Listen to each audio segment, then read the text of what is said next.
Oui. Ah Bonjour, oui, docteur Sacré. Bonjour, docteur Sacré. bonjour. Pour cette interview. Alors, vous ne pourrez pas être là le 18, mais c'est bien pour ce public réuni le 18, 18 février à Louvain-la-Neuve que nous sommes ici. Donc, bonjour tout le monde. Merci de votre présence. Pascal Sacré, peut-être est-ce que pour cette interview, on peut commencer par redire qui vous êtes. Peut-être que vous êtes médecin réanimateur, anesthésiste, vous travaillez à l'hôpital depuis un certain nombre d'années. Mais est-ce que vous voulez dire d'autres choses de vous, de votre parcours? Oui, bah, ça a fort à voir avec ce que vous venez de dire, hein, c'est sûr, ça m'influence énormément. Donc, c'est vrai que j'ai fait la médecine bah, il y a déjà longtemps, puisque c'était en 95.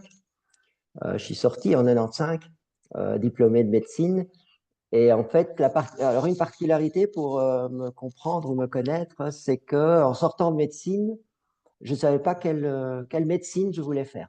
Je n'avais pas vraiment de médecin autour de moi. J'étais le premier médecin de ma famille. Et par contre, il y a un élément qui m'embêtait, c'était justement, après avoir fait 7 ans d'études, d'avoir vu le corps humain dans toute sa complexité, son entièreté, j'aurais trouvé dommage de faire un organe, par exemple, de faire l'ophtalmologie ou la pneumologie. J'avais vraiment envie de faire la médecine. Et la médecine générale, c'est pas évident quand on n'a pas vraiment de contact pour reprendre un cabinet. Et puis ça me faisait un peu peur parce que l'autre chose, c'est que il faut savoir ça, que quand on sort de médecine, on a la tête remplie de beaucoup de choses, mais d'un point de vue pratique, on peut très bien sortir de médecine sans avoir mis une perfusion, hein, sans avoir vraiment fait des choses techniques. Donc voilà, j'étais là un petit peu perdu et j'ai d'ailleurs pris 2 ans pour trouver ma voie. Et ça a été par un hasard, là aussi un heureux hasard, via l'anesthésie, ça m'a plu pour faire les soins intensifs parce que c'est une spécialité pas très connue finalement, mais quand j'ai pu y faire un stage, je me suis rendu compte que c'est tout en restant à l'hôpital, eh bien là, il y a moyen de faire une médecine générale parce que finalement, c'est vrai qu'on traite absolument, on peut traiter de toutes les pathologies, bon, à un stade sévère, c'est vrai, mais et c'est ça qui m'a plu. Donc, qu'est-ce qu'il faut faire pour être médecin dans ces services-là? Ben, l'anesthésie était un moyen de le faire et moi, je l'ai fait. C'est assez aussi, c'est pas un hasard. Aujourd'hui, je ne crois plus au hasard, mais l'anesthésiste est quelqu'un qui enlève la souffrance, en fait, des gens. C'est-à-dire qu'il va permettre une opération, mais que pendant la chirurgie ou un acte technique douloureux, l'anesthésiste, son rôle, c'est que la personne ne souffre pas. Elle va jusqu'à l'endormir complètement. Elle va veiller sur elle, en fait, pendant que le chirurgien, lui, fait son opération. D'ailleurs, les gens sont souvent plus attentifs aux chirurgiens, quel chirurgien va les opérer. J'en profite pour dire aux gens, intéressez-vous aussi à l'anesthésiste qui va s'occuper de vous parce que c'est lui vraiment qui va du début à la fin et même en préopératoire, en post-opératoire, s'occuper de vous. Et donc, c'est un métier, aujourd'hui, je me rends compte que parce que c'est très important pour moi, voilà, maintenant pourquoi ça, je ne sais pas, mais que les gens soient confortables, le plus confortable possible. Et or, dans un milieu comme les soins intensifs, c'est un défi. Et ça m'a toujours paru important. Donc, cette formation que j'ai un peu faite par hasard, je crois, mais non, en fait, Oui. m'a permis vraiment de rencontrer vraiment un de mes points, enfin, pour moi, est très important, c'est d'atténuer la souffrance, la douleur. Et l'autre aspect de l'anesthésie, c'est qu'il réveille. Et là aussi, c'est quelque chose, bon, on peut transposer ça dans d'autres domaines, mais qui me plaît énormément, c'est d'aller un peu réveiller les gens. Alors, évidemment, au niveau anesthésie, ça se comprend. On a endormi quelqu'un pour ne pas qu'il souffre, bah, il faut le réveiller correctement et qu'il ait toutes ses facultés. C'est un peu ce que j'ai fait bah, pendant toute ma formation et encore quelques années. Mais finalement, je me rends compte que c'est aussi quelque chose que j'aime bien faire, c'est d'aller réveiller les gens, mais dans le bon sens du terme. Hein, c'est pas je sais, je vais vous dire, et vous ne savez pas, c'est plutôt de la curiosité, d'éveiller les gens pour se poser des questions. Voilà. Et puis après, ben, aux soins intensifs, où j'ai travaillé pendant quand même 20 ans. Voilà, encore aujourd'hui, je travaille dans un centre de grands brûlés aujourd'hui, mais c'est également, je fais un peu d'anesthésie, des soins intensifs, de la médecine tout court. C'est donc un métier où là, effectivement, ça m'a vraiment plu Donc, du coup, j'ai traité des pneumonies, des infarctus, des opérations partout, des personnes de tous âges, des enfants, des femmes enceintes, des personnes âgées. Et ça m'a donné une vision évidemment globale des problèmes de santé à un stade sévère. J'ai beaucoup côtoyé la mort, et ça, c'est quelque chose aussi qui euh, explique certaines de mes opinions, notamment sur la sécurité à tout craint, la qualité de la vie. J'avais une expression d'ailleurs, mais qui est en rapport avec mon métier de soins intensifs, où on voit des choses vraiment assez terribles, malheureusement, et de dire qu'il y a des états pires que la mort. Il y a des états de vie qui sont probablement pires que la mort. Et encore une fois, c'est pour l'avoir ressenti au travers des regards, des attitudes de certains patients dont j'ai pu m'occuper. Voilà, j'ai vu, pour l'anecdote, j'ai vu des gens sourire. Sourire. Il y a cette expression sourire à la mort dans Gladiator, là, ça m'a fait sourire parce que effectivement, vous voyez des gens mourir en souriant, entre guillemets. Euh, voilà, j'ai quelques idées là-dessus, hein, évidemment, depuis. Et d'autres pleuraient, vraiment de peur. Enfin voilà, c'est un peu un aparté pour dire qui je suis. Donc, ben, forcément, aujourd'hui, quelqu'un qui a eu une approche quand même assez variée, diverse de la maladie, au point, et alors et un souhait qui reste toujours bien présent d'aider les gens à moins souffrir, mais pas au prix d'être endormi et au prix de ne plus rien sentir. De trouver le moyen de vivre. Et vivre implique automatiquement un peu de souffrir, par moment en tout cas, mais tout en trouvant les moyens quand même d'atténuer, de rendre cette souffrance acceptable et que ça n'induise pas des problèmes de santé pour ne pas aller aux soins intensifs. Ouais, Voilà. c'est donc un peu le paradoxe, c'est que vous êtes plutôt en bout de chaîne au niveau des soins, mais que finalement vous faites partie de ces médecins qui, en raison de cette expérience, vous intéressez davantage à la prévention, avec un souhait qui est presque de voir les patients le moins possible. Exactement. Et tout en disant que ce sont des services formidables en même temps, et enfin, tous les services, hein, évidemment, mais ce qui me gêne, en fait, c'est par rapport à ces études où je peux comprendre que sur un plan pédagogique, à un moment, on ait un cours sur le cœur, on ait un cours sur les poumons. Mais ce qu'on oublie de dire, et ce que beaucoup de médecins oublient, et après, ils en font même une spécialité, ils voient plus que le cœur, c'est que c'est pas ça un corps humain. Qu'après, il faut pouvoir remettre tout ensemble. Parce que le cœur, quelqu'un va avoir mal à la poitrine, mais en fait, c'est à la mâchoire le problème. Ou inversement, avoir mal à la mâchoire, et en fait, c'est le cœur le problème. Et ça, c'est encore connu, c'est encore assez évident.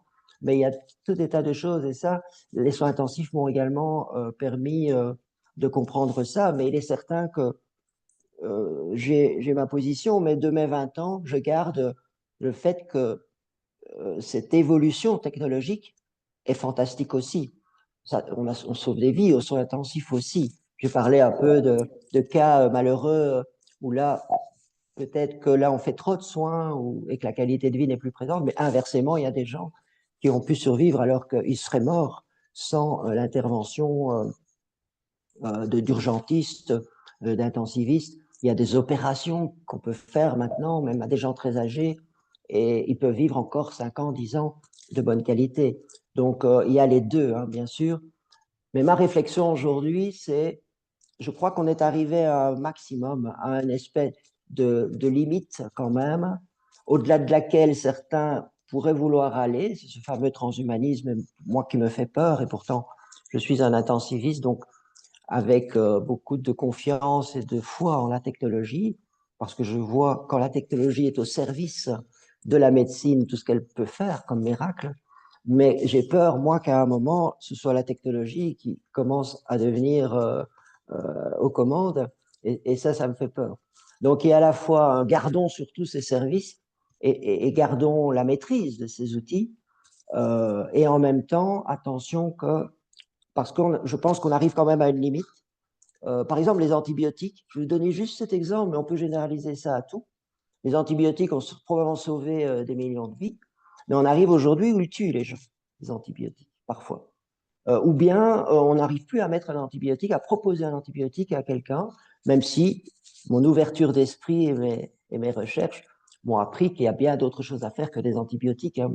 Mais là, on se heurte un peu au paradigme, et voilà, ça c'est un peu plus difficile. Mais je pense aux huiles essentielles. Je militerais, moi, pour introduire des tas d'huiles essentielles, y compris dans les soins intensifs d'ailleurs. Mais pour revenir aux antibiotiques, on est là avec quelque chose qui a été extraordinaire, mais qui, à force de les utiliser, à tort et à travers, deviennent maintenant source de problèmes. Donc voilà, mais on peut généraliser ça finalement à beaucoup d'autres choses pour dire que il faut revenir, et là, il faut casser un peu l'obstacle que pose clairement, et là, j'assume mes propos, j'engage ma responsabilité, je parle en mon propre nom, mais l'obstacle clairement qui est posé par les lobbies pharmaceutiques. Ce n'est que ça, c'est eux qui se mettent, qui mettent un obstacle, évidemment, et c'est compréhensible de leur point de vue, entre toutes ces mesures de prévention. Je pense à la luminothérapie. Évidemment, ce sont des choses qui n'appartiennent pas à une firme pharmaceutique ou qui ne coûteraient pas très cher. Aux huiles essentielles, je les ai citées, et des tas d'autres choses dont on va peut-être parler. Parce que pour moi, c'est pas pour remplacer les antibiotiques. C'est pas pour remplacer les respirateurs artificiels, etc. Moi, d'emblée, hein, je dis ça, pas du tout, je ne veux pas faire que de l'homéopathie aux soins intensifs. Mais l'idée, c'est de dire pourquoi pas, chez ce patient-là qui a un maximum de traitements possible, si on continue d'ailleurs, on va lui faire du mal, ben, pourquoi est-ce qu'on n'essayerait pas l'acupuncture? Pourquoi pas? Si on a quelqu'un compétent qui s'y connaît, et je dis l'acupuncture parce que récemment, j'ai lu une étude scientifique, on peut la critiquer, mais comme toutes les études, mais où on avait fait un groupe de patients qui avaient des infections sévères, donc avait tout le traitement classique. Un autre groupe de patients comparable hein, en âge, on avait fait les appariements, tout ça était bien fait. Ils avaient les mêmes infections sévères et on avait rajouté au traitement classique, on n'avait pas remplacé le traitement classique, on avait rajouté au traitement classique l'acupuncture, un point. J'avoue, je ne suis pas acupuncteur, je ne suis pas spécialisé là-dedans, mais je m'y intéresse. Et ils avaient stimulé un point de l'estomac, je crois, mais il faudrait vérifier. Et il s'est avéré qu'il y avait une diminution de mortalité statistiquement significative dans le groupe qui avait eu le traitement classique plus l'acupuncture. Ça pose question. On a envie, quand on lit ça, de dire ben, on va essayer, quand on sait que l'acupuncture ne va pas, en tout cas, générer de problèmes. Mais le problème, ce sera, évidemment, je vois ça d'ici, parce que j'ai rencontré ça avec la vitamine D, par exemple. Je vois ça d'ici, vous allez avoir une pharmacie, une direction qui va très vite venir dire attention à ce que vous faites. C'est pas, y a pas d'études, alors que si, il y en a, mais ils vont dire qu'il n'y en a pas. Et l'obstacle, il est là. Il faut que les gens le comprennent. Voilà. Ah, je ne dis pas que toutes les firmes pharmaceutiques, attention, hein, je ne dis pas que tous les gens qui travaillent, parce que dans le public, il pourrait y avoir des médecins, des gens qui travaillent dans des firmes pharmaceutiques, et j'en connais moi-même, hein, avec qui je m'entends très bien, se font obstacle. Hein, il faudrait dire des noms, c'est vrai. Malheureusement, c'est pas facile ça, mais il y a des gens très très bien qui veulent faire avancer les choses aussi dans les firmes pharmaceutiques. Ouais, dans les obstacles qu'on peut avoir, bien sûr, il peut y avoir des obstacles extérieurs, mais on s'aperçoit, c'est la discussion que j'avais avec Bénédicte Van Krenest qui a co-organisé cette journée de conférence. La discussion qu'on avait, c'est qu'elle, aujourd'hui, elle rencontre beaucoup de patients qui sont fatigués. Et donc ça, c'est pas un blocage de l'industrie pharmaceutique. Ça, c'est quelque chose qui vient de nous, qui vient des patients. Je ne sais pas si vous avez aussi fait ce constat que nous sommes dans une période où il y a une certaine fatigue. Je ne sais pas si vous partagez ce même constat et surtout, est-ce que vous avez une explication peut-être par rapport à cet état de fatigue généralisé, si tant est qu'il existe? Moi, oui, tout à fait.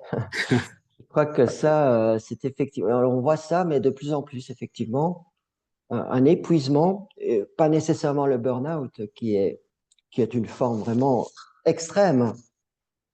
Euh, et d'ailleurs, raison de plus pour sensibiliser les gens à ça. Je le constate aussi.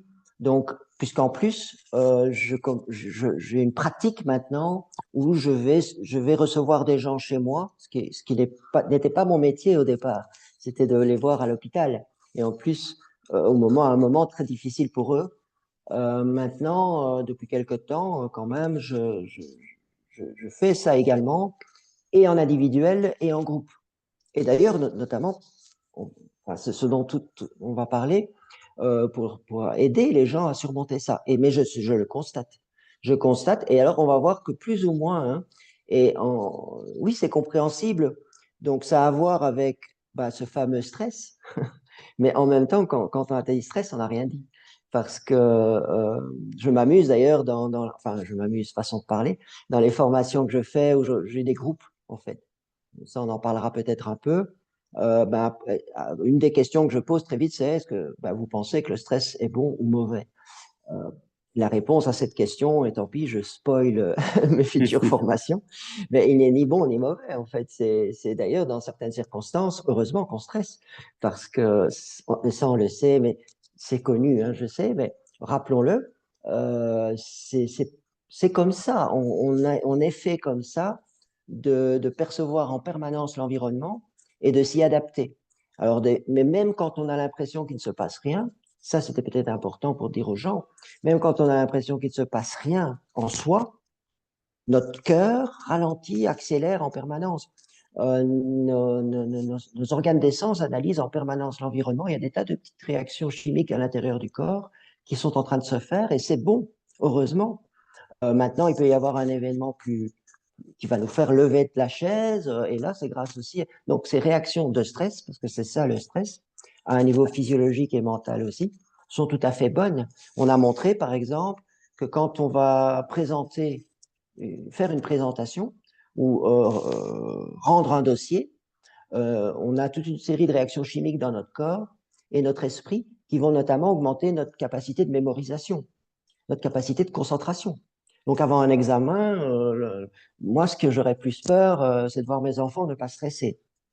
Enfin, entre guillemets, encore une fois, voilà. Mais donc, c'est important de dire ça. Le stress, c'est ce qui nous maintient en vie. C'est quand on est mort qu'on ne stresse plus.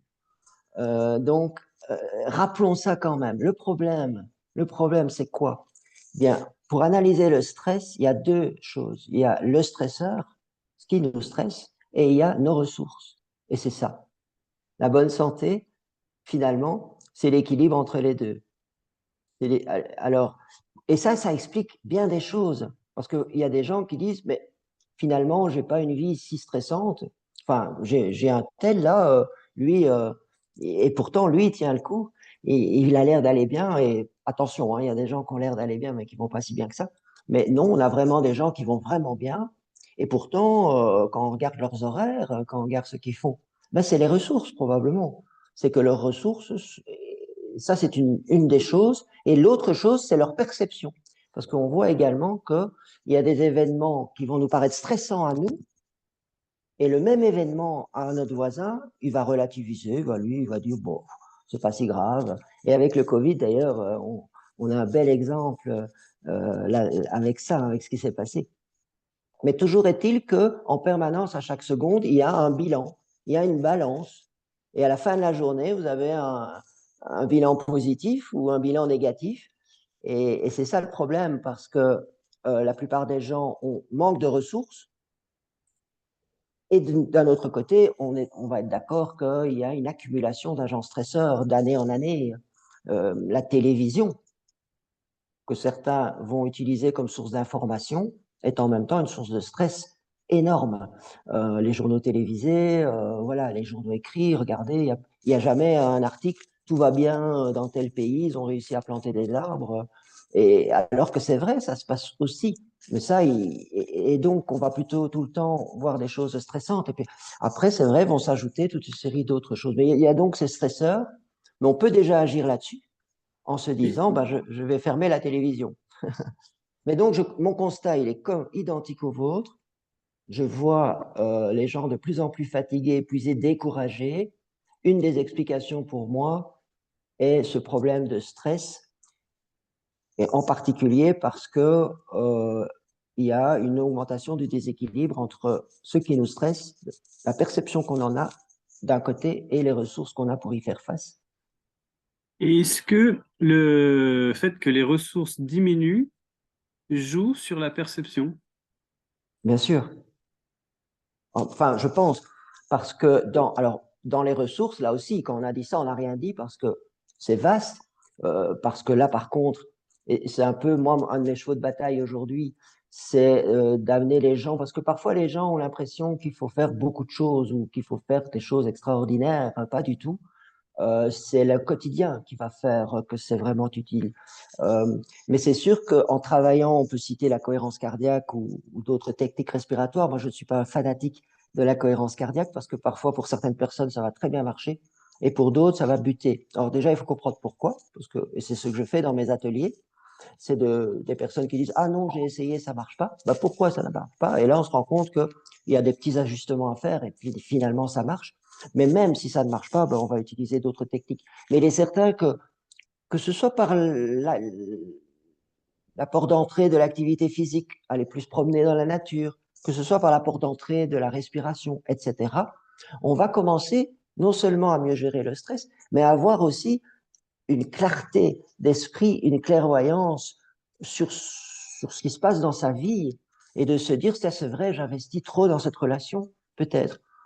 Et non seulement on va en avoir conscience, plus conscience, et donc ce stress qu'on percevait, mais pas mal, on va identifier les endroits où il se trouve, mais en plus, on va être mieux armé pour agir dessus.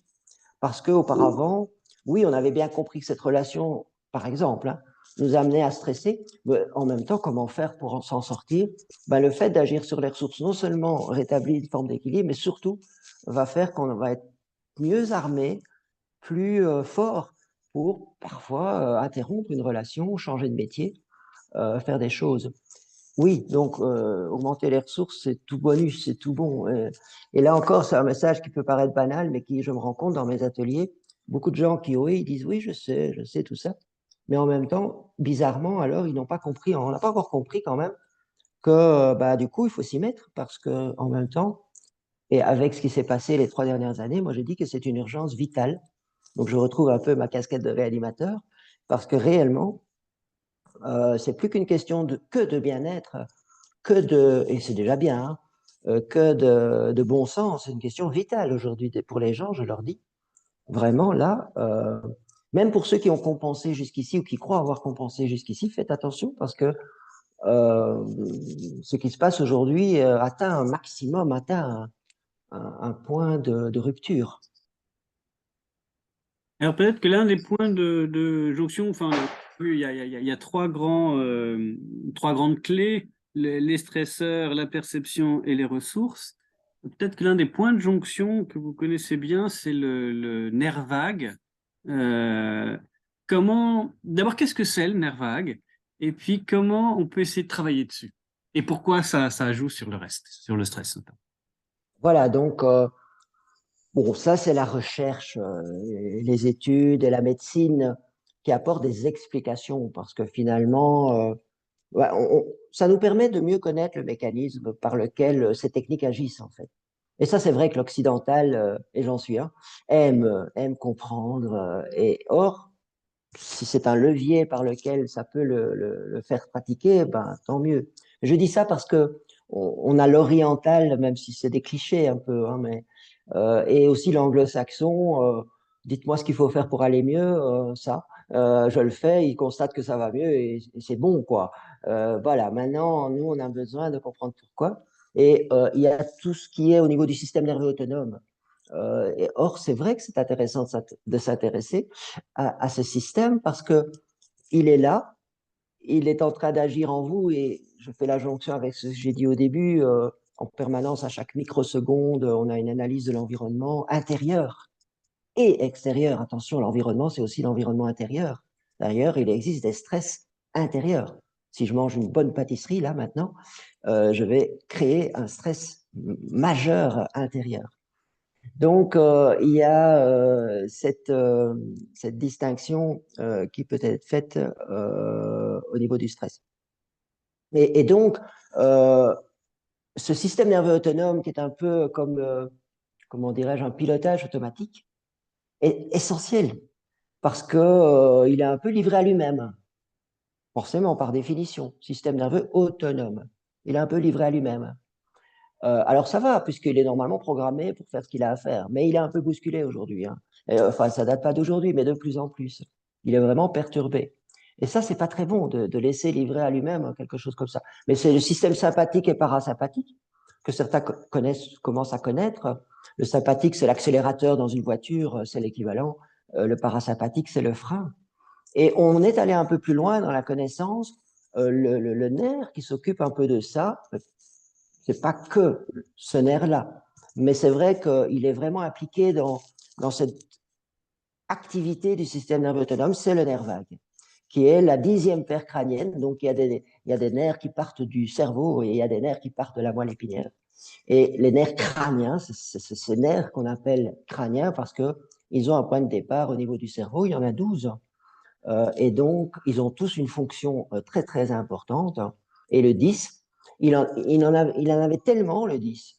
On s'est rendu compte qu'il allait partout. Et c'est vrai, c'est le plus long nerf du corps. Il part de la tête, il passe par différents endroits près de l'oreille, au niveau du cou, du thorax, et il va jusqu'au ventre. Et il envoie des terminaisons nerveuses partout. C'est pour ça qu'on l'a appelé vagus, vagabond, en fait, comme un nerf qui est là partout. Mais c'est dommage parce que ça pourrait indiquer que bon, c'est un air un peu olé olé comme ça, vague. Dans la terminologie, vague, c'est pas très. Or, non, c'est un air très précis.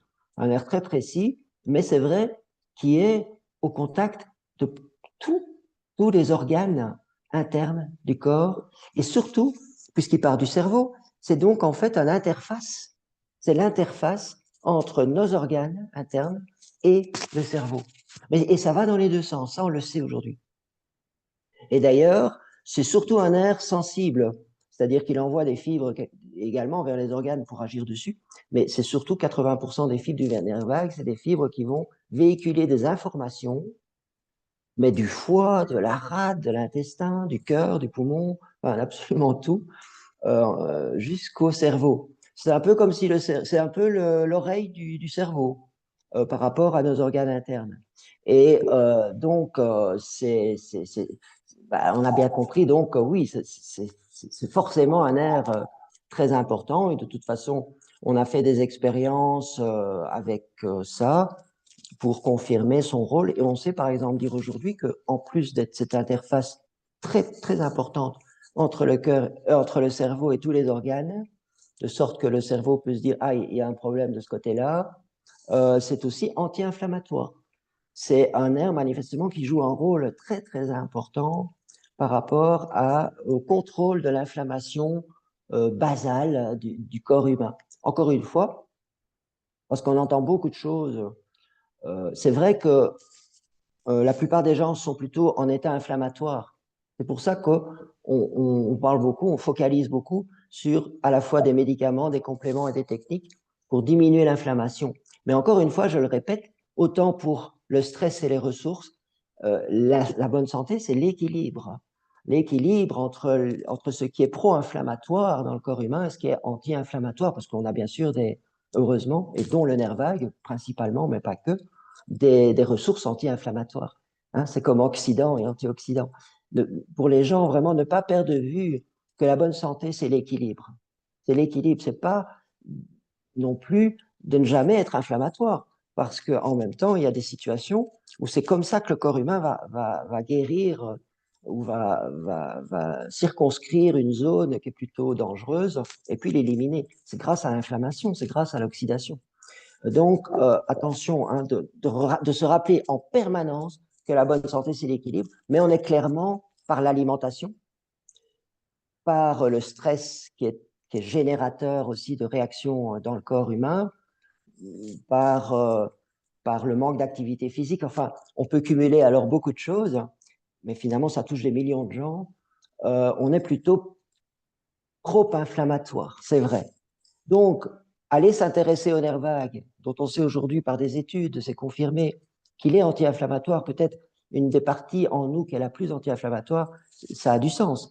puisque c'est une des façons de rétablir l'équilibre, d'autant que, pour compléter sur le nerf vague, c'est que, vu qu'il passe partout, enfin, pas partout, mais dans beaucoup d'endroits, dont l'oreille, la bouche, différents endroits, ben, il y a plein de voies d'accès pour aller le soigner, le renforcer, évidemment.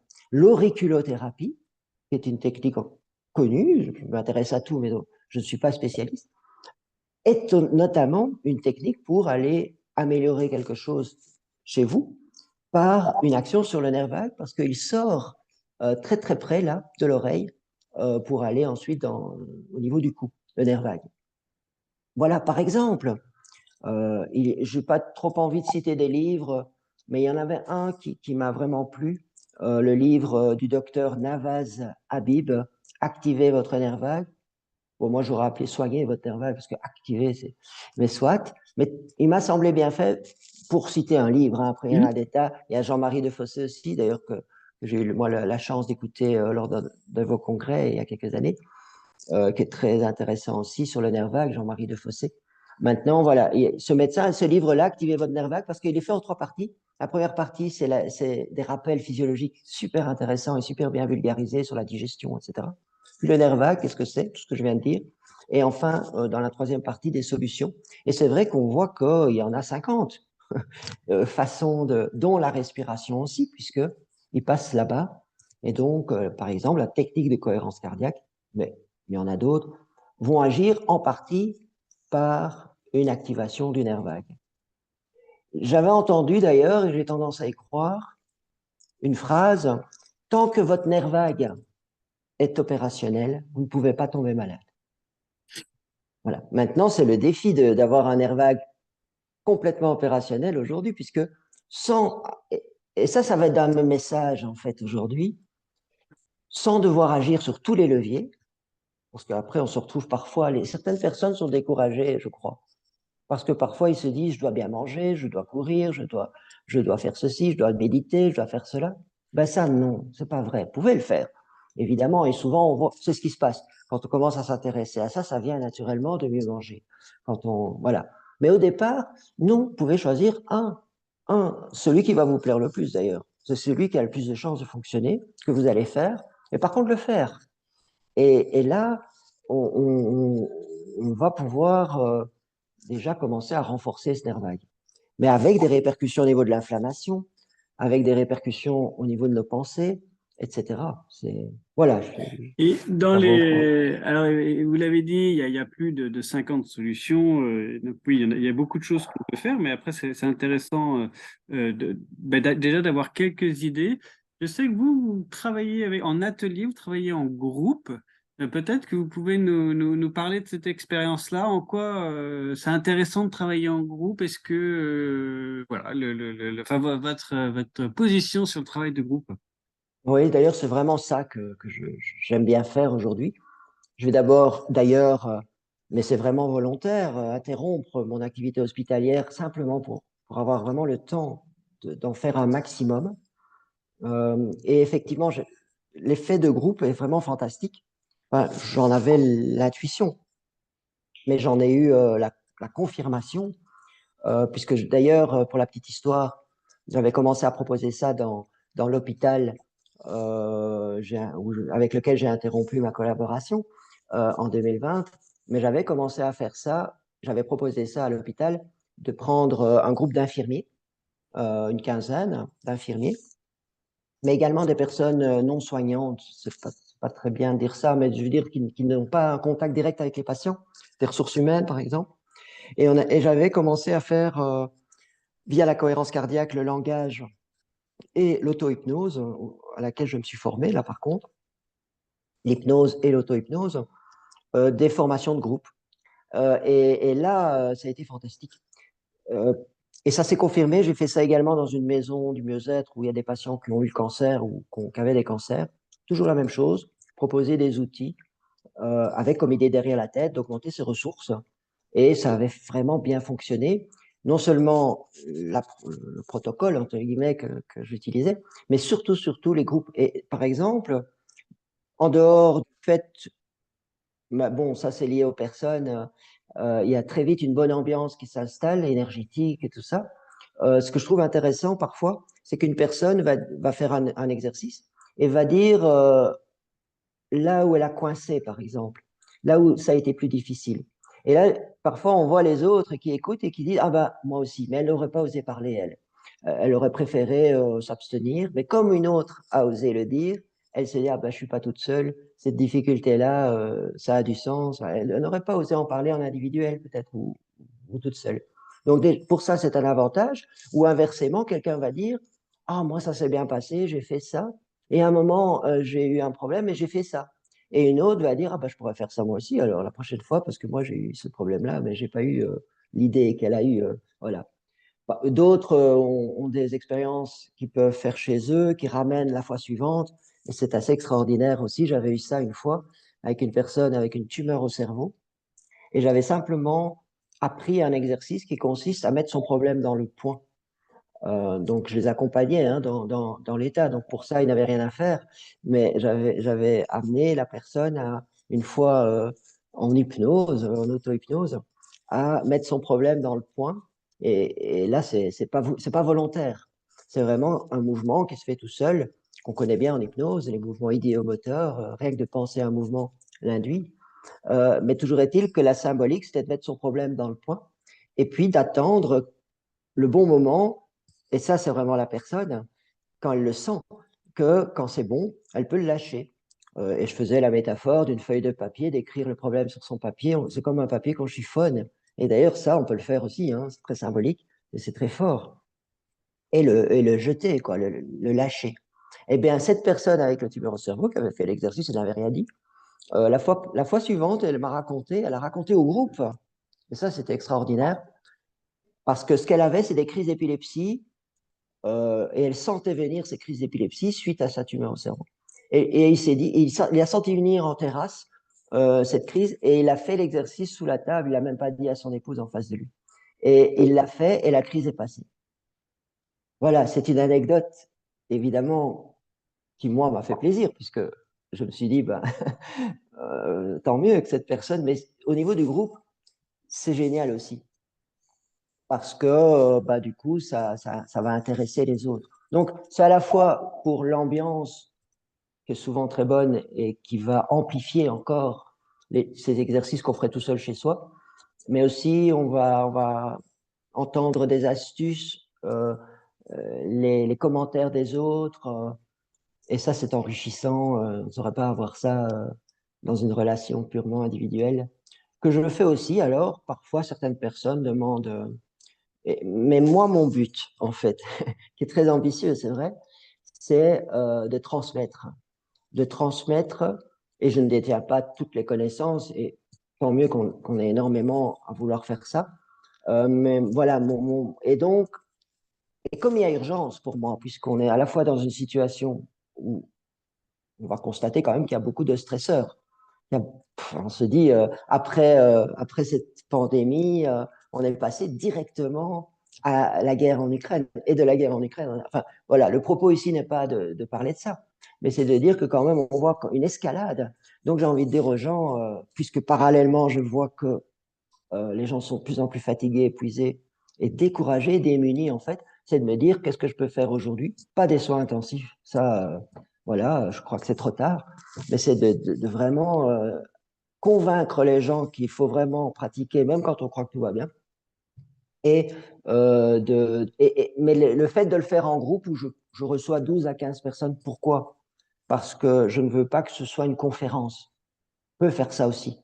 Mais l'idée, c'est vraiment de les faire travailler, de travailler avec eux.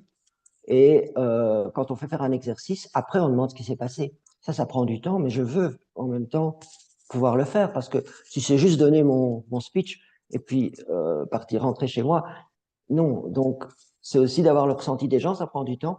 Donc, c'est un peu un compromis entre toucher un maximum de gens quand même par cette formation, parce que pour moi, ils doivent pouvoir rentrer chez eux et avoir tout pour travailler tout seul, entre guillemets, et en même temps, ça reste faisable.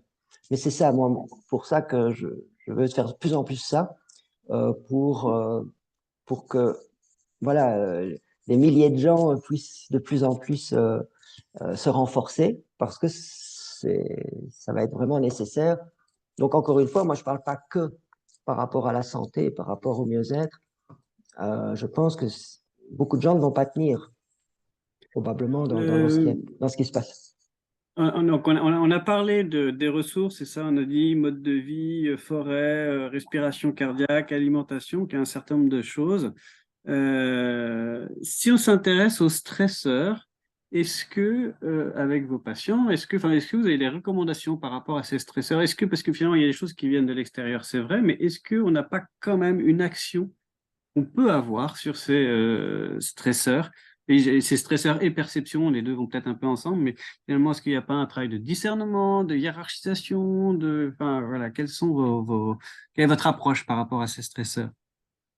Ben, je mettrai les deux, c'est vrai, parce que, et d'ailleurs, je pense même que c'est ça l'élément, c'est la perception, agir évidemment à ce niveau-là.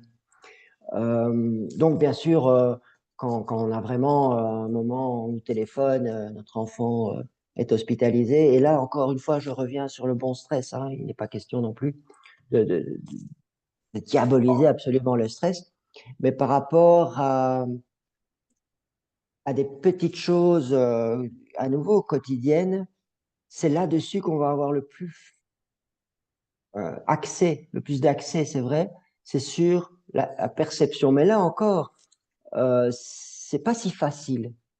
Et c'est ça qui est énervant d'ailleurs. Parfois, on est à côté de quelqu'un et il a raison, on sait qu'il a raison. Mais pourquoi tu stresses pour ça Voilà. Le problème, c'est que rationnellement, on sait, mais que parfois, on a beau savoir, et c'est encore plus stressant d'ailleurs, et c'est encore plus énervant. Donc, encore une fois, ce travail au niveau du nerf vague, au niveau du système parasympathique, on a montré que, par exemple, la cohérence cardiaque permettait pas que de se relâcher, de se détendre, mais aussi d'être plus vigilant. Mais une vigilance plus précise, justement, puisqu'on enseigne ça à des pilotes de chasse, hein, aussi d'ailleurs, où là, on peut imaginer que c'est une question de vie ou de mort, de repérer le bon danger, de discerner, comme vous dites très bien, ce qui mérite une action rapide, etc., où finalement on n'est pas. Et en plus, avec l'entraînement, on a montré vraiment qu'on peut rester en cohérence cardiaque, même au moment du stress. Donc, je reviens quand même sur ce travail, tout simplement par un constat. Il pourrait paraître facile de se dire, mais je vais relativiser. Mais ça, c'est au niveau du cerveau. Et il y a un conflit alors entre l'émotion, parce que pourquoi est-ce qu'on réagit comme ça? Ça peut être simplement parce que cet événement qui, de l'extérieur, ne paraît pas stressant, réactive.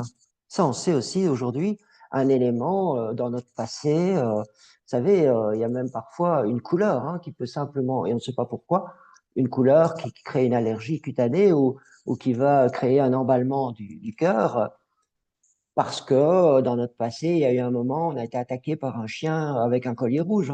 Hein. Et depuis, ben, la couleur rouge. Donc, par rapport à ça, c'est pas évident de dire, mais enfin, ce chien, tu vois bien que il est pas stressant, il est gentil, mais il a un collier rouge. Et vous, en attendant votre... Et là, le danger serait justement de nier le problème ou de dire, ben, c'est vrai, tu as raison, je suis nul, je suis con de réagir comme ça. Non. Et là encore, on vient à ces exercices qui, eux, vont vraiment calmer le jeu. Et puis un travail alors de voir pourquoi, là, certains ont besoin de faire un travail. Par contre, en attendant, ceci dit, il y a énormément de choses qu'on peut faire. Alors, un des stresseurs, on parle beaucoup de l'alimentation. Alors, on parle beaucoup de l'alimentation par rapport, et à juste titre, le surpoids, le diabète, etc. On entend beaucoup dans l'alimentation. Je m'intéresse beaucoup à ça aussi. Mais parfois, je lis quelque chose, je me fais une opinion, une conviction, mais je dois la changer parce qu'après, hein, je parle des protéines, par exemple, et puis trop savoir s'il faut manger des protéines animales ou végétales, quand est-ce qu'il faut les manger. Enfin, voilà, il y a des arguments pour, il y a des arguments contre. C'est pas évident de s'y retrouver. Mais en même temps, au-delà de ça, il est certain aussi que c'est aussi un élément stresseur, l'hyperglycémie, par rapport encore une fois, moi je parle à un niveau global de stress. En tout cas, dans tout ce qui se passe dans la vie, il va y avoir une addition de tous ces éléments-là. Et au final, il y a une balance positive ou négative. Idéalement en équilibre, hein, évidemment. Donc, au niveau de l'alimentation, avant maintenant de dire je vais éradiquer le sucre, je vais éradiquer le gluten, je vais éradiquer, et là encore on retrouve des choses qui peuvent être décourageantes pour certaines personnes quand on lit certaines choses. Je dis non, stop, on peut déjà diminuer un peu votre niveau de stress par boire plus, par exemple. Tant que c'est de l'eau de qualité, hein. Là, par contre, on va rentrer dans d'autres domaines qui sont l'eau potable, du robinet, attention. Mais si on a un bon filtre, etc., il est clair, enfin, il m'apparaît, moi, je ne vais pas faire une généralité, mais il m'apparaît, en regardant autour de moi, que les gens ne boivent pas assez. Et on a beau dire qu'on est fait de 70%, 75% d'eau, y compris globalement, mais aussi à l'intracellulaire, il y a une raison. Et donc, je dis ça parce que quelqu'un peut bêtement avoir moins mal à la tête rien qu'en faisant ça.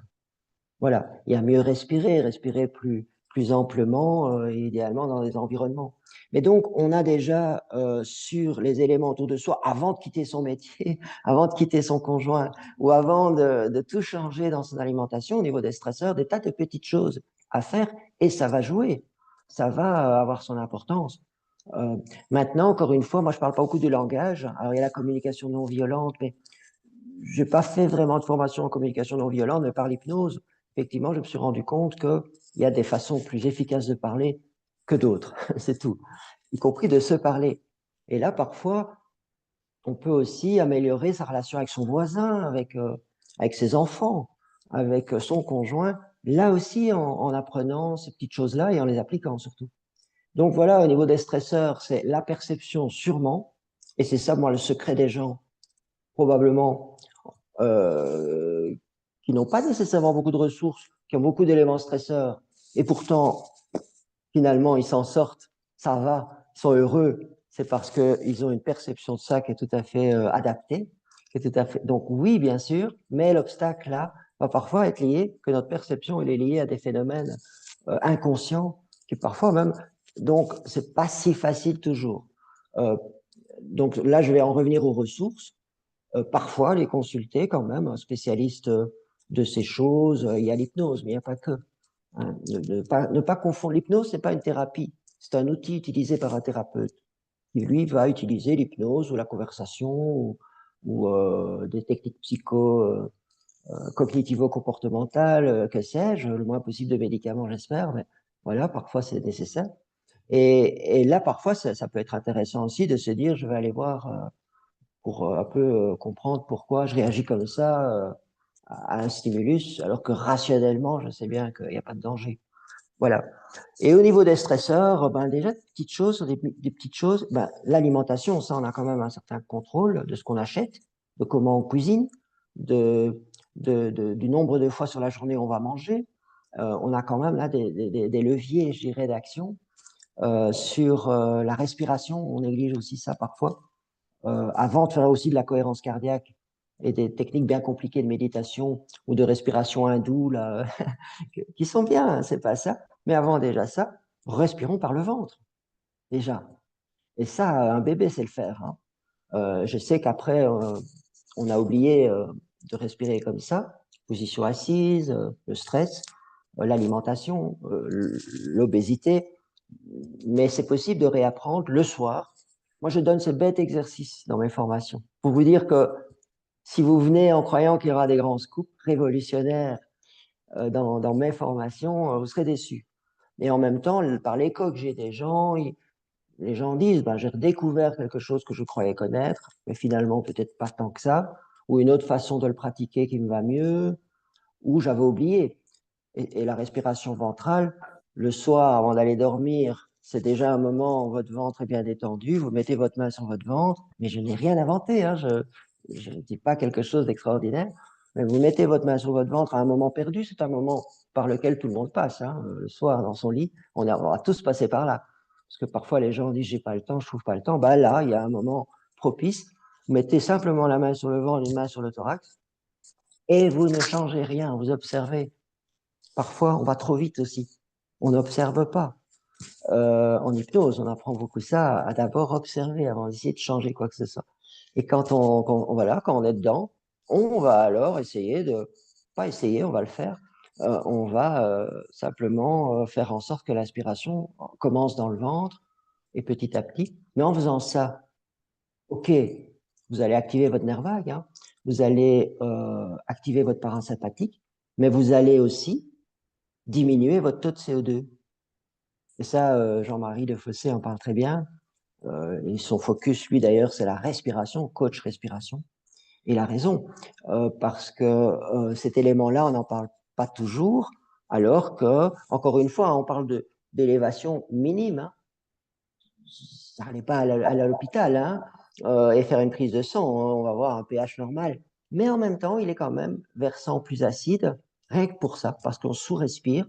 Et en faisant ce petit exercice, mais tous les jours, tous les soirs, eh bien, et ça, c'est à la portée de tout le monde, vous allez avoir un renforcement du nerf vague tous les jours, une, euh, une activation du parasympathique, un rééquilibrage et une diminution du taux de CO2. Alors, c'est vrai que je suis revenu encore sur les ressources, mais quelque part, ayant moins de CO2, on est plus clairvoyant, on arrive à discerner mieux les choses. Voilà, pas du jour au lendemain, évidemment, mais progressivement, on va voir plus clair. Et moi, par exemple, ben, finalement, j'arrête ce métier à l'hôpital. Ça a été difficile. Ça implique un certain courage, entre guillemets, parce que c'est un changement de tout, financier, etc. Mais il est clair que je pense, je suis persuadé que si j'ai la force, parce que en même temps j'ai beaucoup de calme par rapport à ça, c'est grâce à ma pratique qui m'a permis, parce que maintenant si je continue dans ce métier, qui est beau hein, par ailleurs, je vais me faire du mal, entre guillemets. Mais cette force-là, parce que, alors, c'est l'idéal évidemment de faire ce qu'on aime, aime ce que tu fais, fais ce que tu aimes, mais pour ça, il me fallait quand même, et j'imagine pour les gens qui sont dans ce questionnement, il faut quand même un minimum de force, de clairvoyance, et c'est ce que tous ces outils permettent d'avoir à un moment, au bout d'un moment. Et alors là, on est tous réunis, on arrive un peu à la fin, je pense qu'on va être limité au niveau du temps. Et donc là, on est tous dans la salle de conférence, on est tous assis depuis un petit moment. Euh, Bonjour. et et qu'est-ce que vous avez comme exercice à nous proposer en quelques minutes là pour nous détendre un petit peu? Je me souviens plus exactement à quelle heure, à quelle heure il est, mais en tout cas, ça fait un petit moment qu'on est tous assis. Est-ce qu'on peut faire un petit exercice? Oui, bien sûr. Et, Bien voilà, sûr, chaque mais thème. donc du coup, c'est vous qui contrôlerez dans la conférence. En même temps, c'est sûr que l'idée, c'est de mes ateliers d'ailleurs, même si on peut aller plus loin, mais c'est d'ailleurs ça, de faire quelqu'un qui n'a jamais fait d'hypnose, même. Je vais un peu démystifier l'hypnose par contre. Faut pas dormir, c'est pas dangereux, etc. C'est pas perdre son contrôle, voilà. Mais derrière ça, ben, la personne, elle rentre chez elle, elle est toute seule, donc il faudra quand même un peu lui expliquer comment faire ça chez elle toute seule. Mais quelque part, oui, ça doit être possible, ça doit être accessible à un enfant. Et alors, ah, voilà, on peut le faire, c'est vrai. Mais en fait, il y a une chose, parce que je m'intéresse beaucoup aux neurosciences. Je m'intéresse beaucoup au fait de, OK, finalement, l'exercice, il est simple. Rationnellement, les gens, ils ont compris. Ils ont compris pourquoi il faut faire tout ça. Et finalement, c'est simple. Moi, je vais même faire en sorte que ce soit vraiment très simple. Et pourtant, est-ce qu'ils vont le faire? Est-ce qu'ils vont le faire en rentrant chez eux? Or, on sait ça aussi, pour faire que quelque chose soit une habitude, et moi, je laisse tomber 21 jours. Il y a des gens qui disent qu'il faut faire quelque chose pendant 21 jours. C'est un peu faux, ça. Vous pouvez acquérir une habitude en 3 jours. Hein. C'est un peu, là, à nouveau, est-ce que c'est une question de vie ou de mort déjà Est-ce que votre motivation, c'est quoi Plus vous allez avoir de motivation, hein, plus vous allez le mettre vite. Mais c'est sûr que c'est la répétition. C'est ça. Et or, un des éléments qui va aider le cerveau, pas la première fois, mais déjà la deuxième fois, la troisième, c'est le rituel.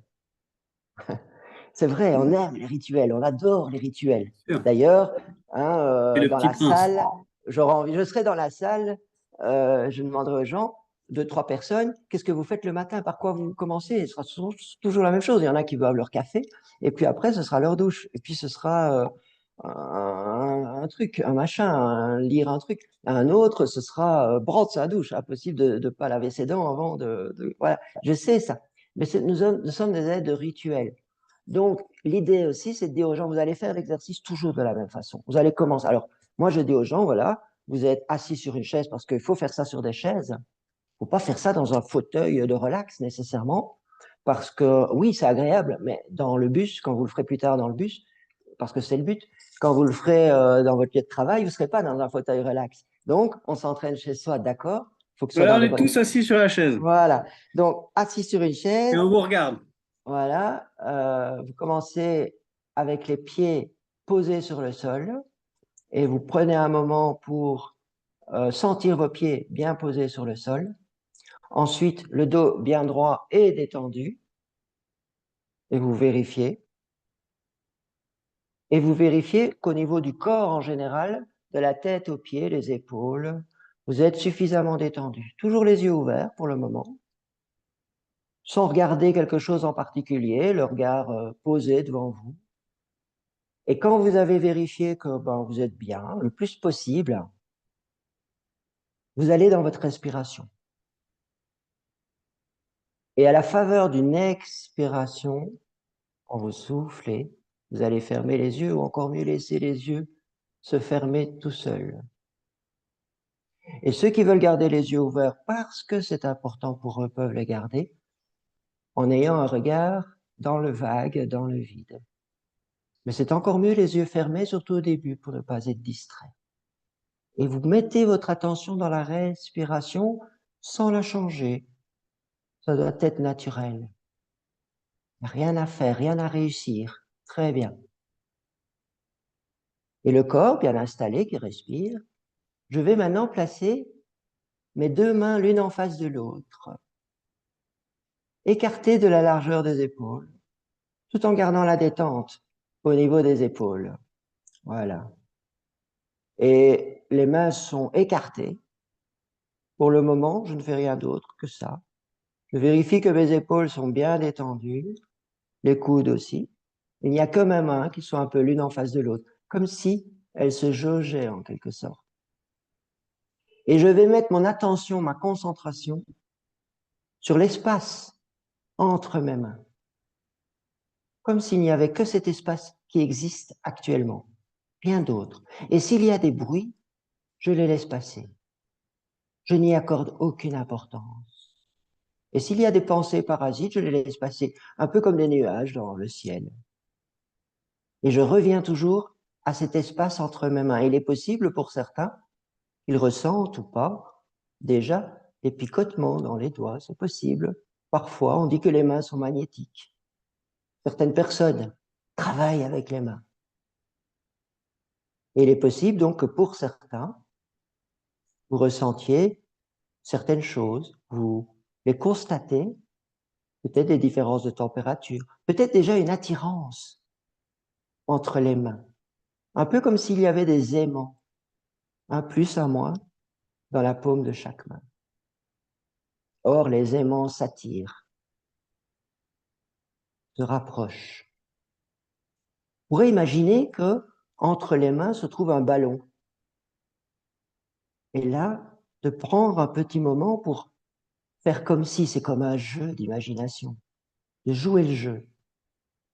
S'il y avait un ballon, imaginez que ce ballon est placé entre les mains et de prendre un moment pour observer ce ballon, les yeux fermés et de l'imaginer. Et là, je vais observer quelle couleur a ce ballon qui écarte mes mains et qui les maintient écartées. Et je reste concentré sur cette image du ballon, la couleur, ensuite la matière du ballon. Est-ce que c'est un ballon comme ces ballons d'anniversaire, ou est-ce que c'est un ballon différent? Je m'amuse. J'ai rien à réussir, j'ai juste une expérience à faire avec ça, avec moi-même.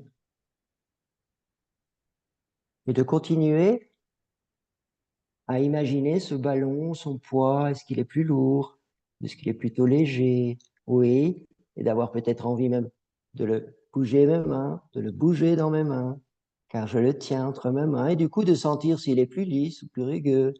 C'est amusant, cette sensation.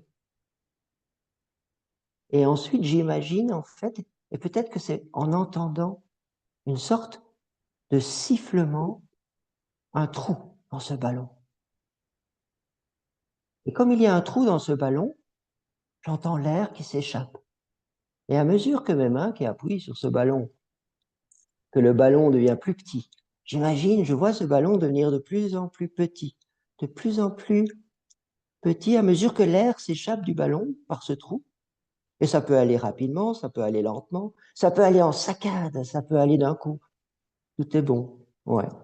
Jusqu'à peut-être que mes doigts se touchent. Et comme il n'y a rien à réussir, que les doigts se touchent ou que les doigts restent en regard l'un de l'autre, ça n'a aucune importance. Si les doigts se touchent, je peux considérer alors que l'exercice est terminé déjà. Et une fois que les doigts se touchent, ça peut former une prière, ça peut juste être bonjour. Et quand les doigts se touchent, je peux les laisser aller jusqu'où ils ont envie d'aller et puis poser mes mains là où elles ont envie d'aller se poser une fois que le ballon a complètement disparu. Voilà. Et pour ceux dont les mains ne se sont pas touchées, ce n'est pas important. Eux aussi peuvent libérer leurs mains et les laisser aller se déposer.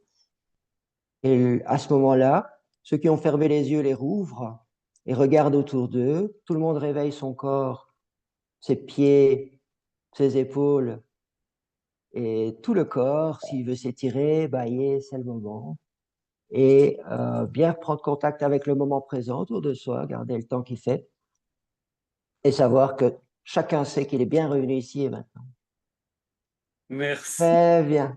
Et merci, alors, je docteur dis ça pour la Sacré. petite histoire, c'est que c'est marrant parce que c'est ça qui est bien la recherche et la science. Bêtement, s'étirer ou bailler, on a montré qu'on libérait des molécules chimiques et dont l'une va agir sur la mémoire. Et je dis ça parce que parfois dans les classes, pour les professeurs, quand vous voyez un élève bailler ou s'étirer, avoir l'air un peu distrait, eh bien, dites-vous que cet élève-là, c'est celui qui va probablement le mieux retenir ce que vous avez dit. Pas du tout celui qui vous regarde comme ça. Voilà. Non, je dis ça parce que malheureusement, il y a encore des professeurs qui prennent le bâillement pour de l'ennui ou un manque de respect. Et j'ai eu ça dans ma formation, enfin dans les formations que je donne, j'ai eu une professeure à qui j'ai ouvert les yeux.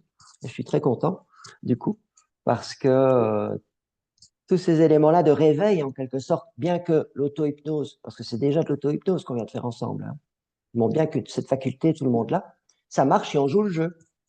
La personne qui n'a pas voulu le faire, eh ben, elle n'a pas voulu le faire, elle ne l'a pas fait. J'ai envie de dire, c'est dommage parce que c'est intéressant de faire ça. Mais ça ne marche que parce que Mais quand vous jouez le jeu, ça peut être fantastique. Parce qu'on peut associer au ballon, c'est vraiment un outil thérapeutique. Hein. Par exemple, on peut aider quelqu'un qui a des pensées noires, des idées noires, hein, ou un problème particulier, de le mettre dans le ballon. Et ce qui va se passer, c'est qu'avec l'air qui s'échappe, il emporte le problème de la personne. Et toujours est-il que, même si on a l'impression qu'il n'y a aucun rapport, ben si. Une douleur, par exemple. La personne, en tout cas subjectivement, va mieux. C'est ce qui compte. Par des petits exercices comme ça. Mais pour autant que la personne veuille jouer le jeu. On ne peut pas la forcer, et heureusement. Et ça marche bien avec les enfants. À partir du moment où l'enfant a confiance en nous, d'ailleurs, ça oui. Mais une fois que ça y est, c'est génial parce que l'enfant, lui, il ne vous remet pas en question. Il a compris que c'était pour s'amuser. Donc, il joue, lui. Et alors là, ça marche. Voilà. Mais il y a des tas de variantes et de choses hein, qu'on peut faire. J'ai dû résister à la tentation de lancer le ballon. Voilà, ouais, ouais, ouais. Ça va nous rappeler le joueur un peu. Hein. Voilà. Et en Ok, même temps, tout le monde peut imaginer le ballon qu'il veut. Dans les expériences que j'ai faites, il y a des gens qui imaginaient des ballons de rugby violets. Enfin, voilà, c'est amusant. écoutez, merci beaucoup. Je ne sais pas exactement combien de temps on a enregistré. Je crois que je vais mettre fin à l'enregistrement là. À mon avis, on est quand même pas mal.